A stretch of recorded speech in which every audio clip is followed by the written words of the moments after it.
જય દ્વારકાધીશ મિત્રો, જીરાનું વાવેતર થઈ ગયું છે. એમાં હવે ગોળપાન અને બાસાલીની દવા બાસાલીનો છંટકાવ કરી છે, જેના કારણે નિંદામણ ઓછું થઈ જાય. આ રીતનો આમ કંઈક છંટકાવ કરવાનો રહીએ.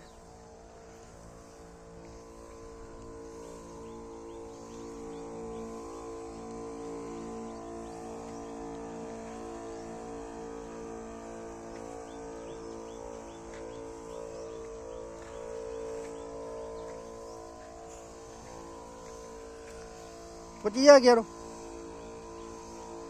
થોડુંક છાંટી લે, પચાય એટલું.